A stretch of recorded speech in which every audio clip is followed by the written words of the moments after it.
नमस्कार, राधे राधे, हर हर महादेव। मैं आपका आचार्य देव। आज हम इस वीडियो पर बात करेंगे रहस्य की राशि, रहस्य का लगन, कुंभ राशि, कुंभ लगन। तो यहाँ पे सीधे सीधे हम कुंभ राशि की बात करेंगे। कुंभ राशि पे जो नवंबर माह में ग्रहों की गोचरी स्थिति है वो कितना बेहतर होगी। तो मुस्कुराइए, क्योंकि आपके अच्छे दिन अब स्टार्ट हो गए हैं। सस्योग की ओर आप अब बढ़ रहे हैं, इसलिए एक हल्की सी मुस्कुराहट तो चेहरे पे बनती है। तो मुस्कुराने के साथ साथ एक और निवेदन है कि आपने अभी तक हमारे चैनल को सब्सक्राइब नहीं किया है तो कृपया सब्सक्राइब कर लीजिएगा। कुंभ अमृत तत्व को लेके चलते हैं आप लोग, ठीक है ना। सतविसा नक्षत्र की एनर्जी आपके अंदर है, मंगल के धनिष्ठा नक्षत्र की एनर्जी है, गुरु के पूर्व भद्रपद नक्षत्र की एनर्जी है। तो तीन तीन नक्षत्रों की एनर्जी को लेकर चलने वाले आप लोग 4 नवंबर से आपके जो राशि के मेन ग्रह हैं, लग्न के मेन ग्रह हैं, जिनका नाम है शनिदेव। शनिदेव आपके लगन में ही हो रहे हैं मार्गी, धनिष्ठा नक्षत्र में मार्गी हो रहे हैं। धनिष्ठा धन का नक्षत्र, धनिष्ठा शक्ति का नक्षत्र था। शक्तिमान बनेंगे आप। क्या बनेंगे? शक्तिमान बनेंगे। अब यहाँ पे आपके जो भी काम रुक रहे थे वो काम वहाँ से पूरा होने शुरू हो जाएंगे। और ये मज़े की स्थिति तब बनेगी जब 16-17 नवंबर के बाद फिर आपका कोई काम आपका रोक ही नहीं सकता, आपके काम बनने ही बनने हैं। तो यहाँ से शनिदेव कमान संभाल लेंगे, क्योंकि लगन में ही रहेंगे और उनको सस्योग क्रिएट करना है। तो सस्योग के लिए भूमि तैयार करना शुरू कर देंगे। 24 नवंबर को फिर चले जाएंगे सतविसा नक्षत्र में। सतविसा नक्षत्र जादूगर नक्षत्र है। तो यहाँ से आपका जादू लोगों के सिर चढ़कर बोलेगा। तो आपका सेहत निश्चित रूप से इस माह में बेहतर है। मान सम्मान के साथ आप आगे बढ़ेंगे। देखिए, राशि से लगने से जब लगन में गोचर करे तो उसका बहुत व्यापक महत्व होता है। आप घर में हैं तो घर की सारी व्यवस्थाओं को आप संभाल लेंगे। तो यहाँ पे शनि का लगन में गोचर करना आपके लिए श्रेष्ठ परिणाम देने वाला है। ठीक, बेहतर परिणाम मिलेगा। आपके कुंडली में एक और महत्वपूर्ण ग्रह है जिनका नाम है गुरुदेव। दो दो पैसों के स्वामी है भाई, दो दो जगह से पैसा लाते हैं। दो दो पैसों के घर के स्वामी है। एक तो लाभ का, दूसरा धन का। पैसा लाते भी, बैंक में रखते भी हैं। और सेकंड हाउस के कारकत्व को भी लेकर चलते हैं, लाभ के कारकत्व को लेकर चलते हैं। इसीलिए कहा गया है शास्त्रों में कि अगर कुंभ लगन में गुरु लगन में ही आके बैठ जाए और थोड़े से नक्षत्र बली हो जाए, नक्षत्र का प्रभाव अच्छा मिल जाए, तो 3 पीढ़ी के लिए व्यक्ति पैसा कमा के छोड़ के जाता है। ऐसे हैं आपके गुरुदेव।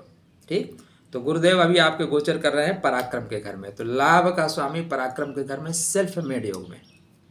अब यहाँ पे राहु से स्वतंत्र हो गए हैं। 7 साल के लिए चंडाल दोष खत्म, अगले 7 साल में आएगा।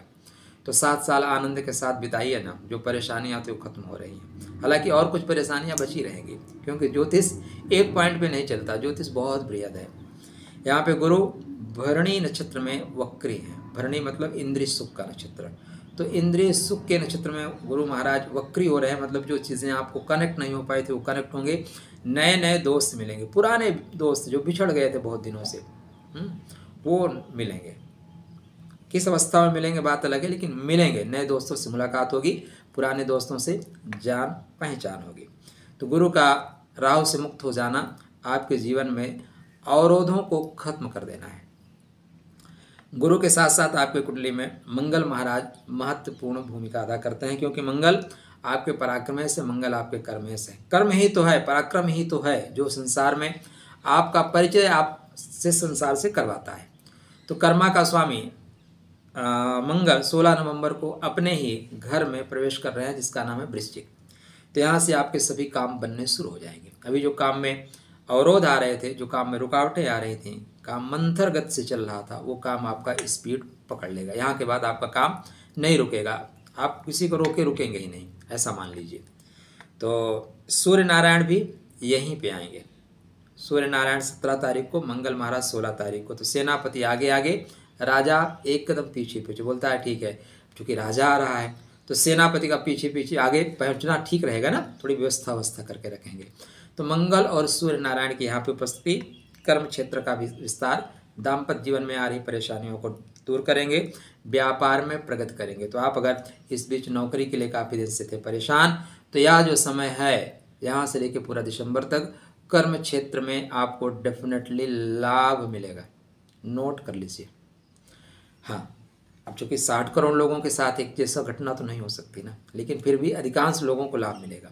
महादशा अंतरदशा को चेक कर लीजिए, महादशा अंतरदशा सपोर्ट कर रही है, कोई इंटरव्यू दे रहे हैं, कोई एग्जाम दे रहे हैं, सफलता सुनिश्चित मिल जाएगी। सूर्य मंगल की युति, कर्म क्षेत्र में विस्तार, पिता से लाभ, बड़े लोगों से स्नेह मिलेगा, अधिकारियों से मिले, सरकार से लाभ मिलेगा, राजनीतिक लोगों से लाभ मिलेगा। आपके कुंडली में शुक्र महाराज भी महत्वपूर्ण भूमिका अदा करते हैं, क्योंकि वो सुख के स्वामी हैं और भाग्य के स्वामी हैं। 3 नवंबर से कन्या राशि में, ये 3 नवंबर से इनका कन्या राशि में जाना थोड़ा सा तनाव देगा, थोड़ा सा तनाव देगा। सुख का स्वामी अपने से पंचम में, लेकिन भाग्य का स्वामी अपने से द्वादश।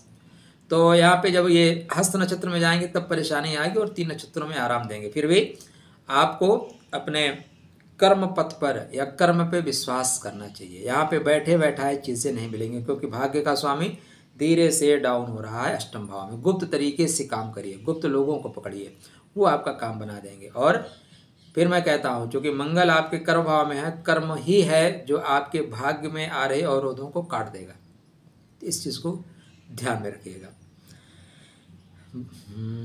बुध महाराज आपकी कुंडली में 6 नवंबर से वृश्चिक में है, तो बुध का वृश्चिक में होना भी श्रेष्ठ फल देगा। देखिए, बुद्धि का स्वामी कर्मा के घर में, बुद्धि का स्वामी कर्मा के घर में, बुद्धि के साथ काम करिए ना। मैं इस चीज़ को अक्सर कहता हूँ कि देखिए, मेहनत करने से सब कुछ प्राप्त होता, तो सबसे सुखी वर्ग जो होता भारतवर्ष में मजदूर होता, उससे ज़्यादा कोई मेहनत नहीं करता।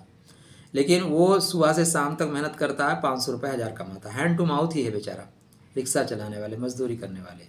वहीं पे एक आदमी दिमाग का उपयोग करता है, इसी रूम में बैठ के 2 घंटे लैपटॉप पे काम करता है, करोड़ों कमाता है। तो बुद्धि युक्त कार्य करिए, आपको सफलता मिलेगी, लक्ष्मी आपके पास आएंगी। ठीक, तो यहाँ पे पंचमेश कर्म के घर में आपकी बुद्धि, आपका ज्ञान, आपके पद को बढ़ाने वाला, मान सम्मान देने वाला।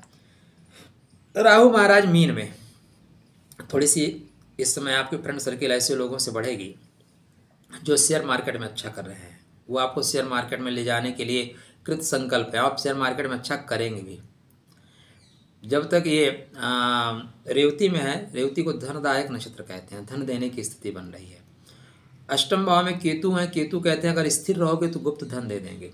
पॉइंट क्या है, पॉइंट को समझो।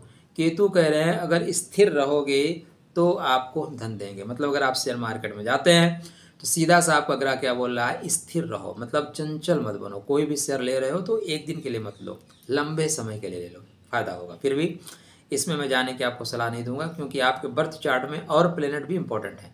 सिर्फ एक ग्रह से ये डिसीजन नहीं लिया जा सकता कि आपको पैसा लगाना चाहिए कि नहीं। लेकिन दीपावली आपके लिए बेहतर जा रही है, बेहतर दीपावली जाएगी, ठीक है ना। और दीपावली के बाद आप मानो कि लक्ष्मी जी आप पे कृपा कर रही हैं। चलिए, खुश रहिए, स्वस्थ रहिए, मुस्कुराते रहिए। राधे राधे।